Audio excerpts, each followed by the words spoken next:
If I'm the one who's going to buy and use the smartphone at a low budget, I will buy a used Android phone.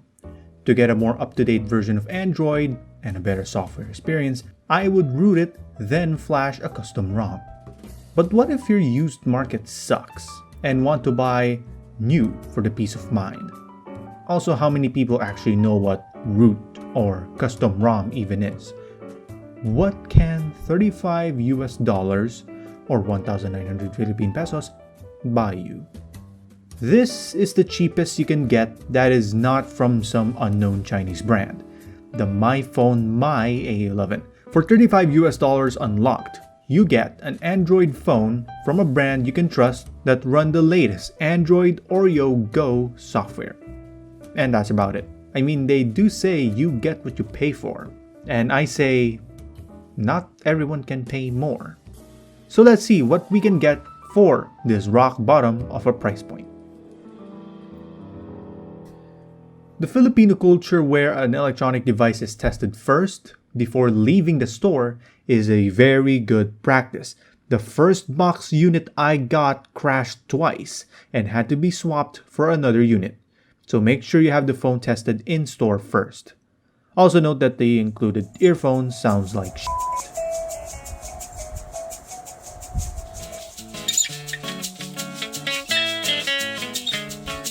And that's just what they are.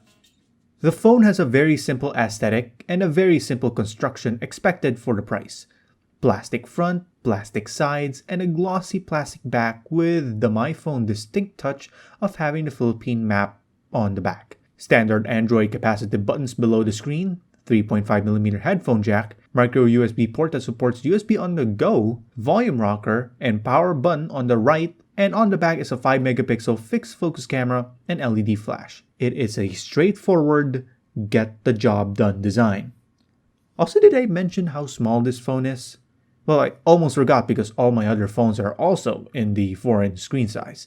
If you have used almost any recent smartphone, this thing will be tiny in comparison. For comparison, it's almost the same size as an iPhone 5. The back cover is removable, but you may have to take your nails along the sides to do so. It has a removable battery, a micro SD card slot, and 2 SIM slots, with SIM 1 being micro SIM, while SIM 2 is a nano SIM. Fortunately, here in the Philippines, and I guess other countries as well, you can have the SIM card replaced with a triple cut SIM and still keep your original number at no extra cost. If you are even a bit techy and you laugh at the idea of a phone running Android Oreo with 512MB of RAM, I don't blame you. But if you expect the phone to just stutter, freeze, or crash all the time, I'm surprised that it's not the case. UI navigation is smooth, but it does have hiccups. Apps like phone, SMS, and contacts just work. The camera launches and takes a shot decently fast. Fairly heavy music apps like Spotify works, Messenger Lite and Viber works well, and I guess other internet-based messaging apps should work perfectly. For basic communication and basic utilities like calculators and stuff, this phone works perfectly. It's not lightning fast, but they're perfectly usable, and that's what matters. I would also applaud MyPhone for not messing with the UI and keeping it stock Android. I did have to disable some of your bloatware. At least there's just 2, but still.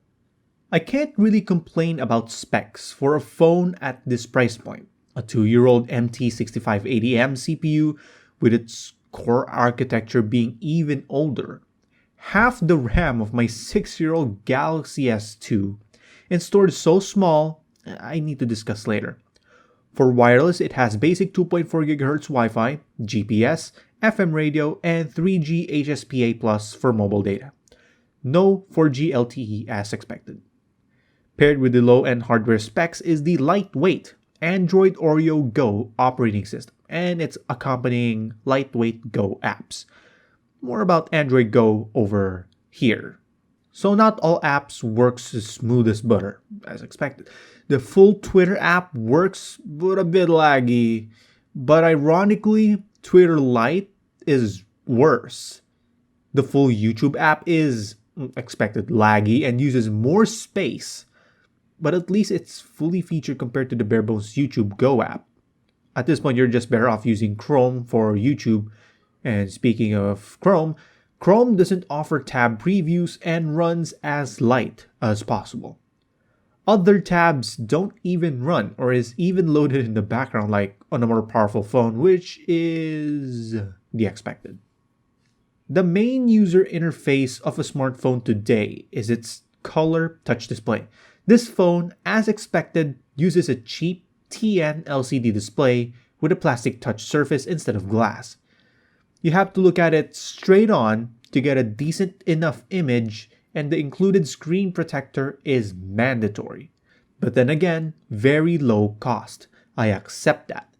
The touchscreen does have a noticeable amount of lag that is tolerable but could end up being annoying. It is not a fast phone and it is borderline underpowered. It's not unusable, but tolerable as long as you don't push it too hard. And don't even think about playing heavy games on this thing. The bottom firing loudspeaker,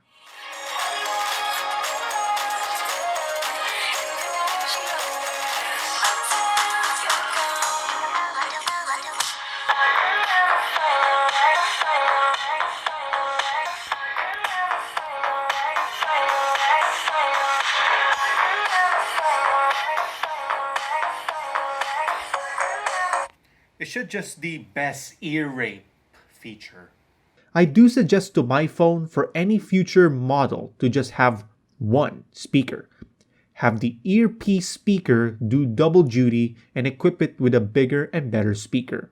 One good speaker is better than two crappy speakers. 512 megabytes of RAM. What does that mean?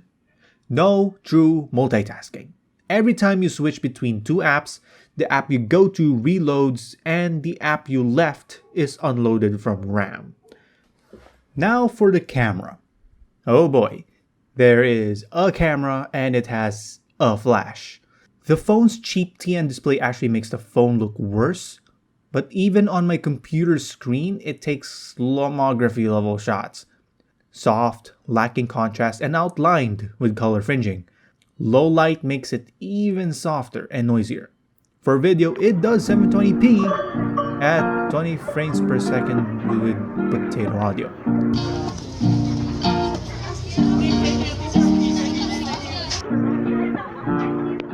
It still gets distinguishable images in the end.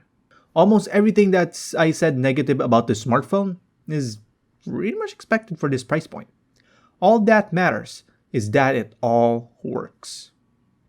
4 gigabytes of internal storage. It is very small. Out of the box, Android and the pre-installed apps use half of that.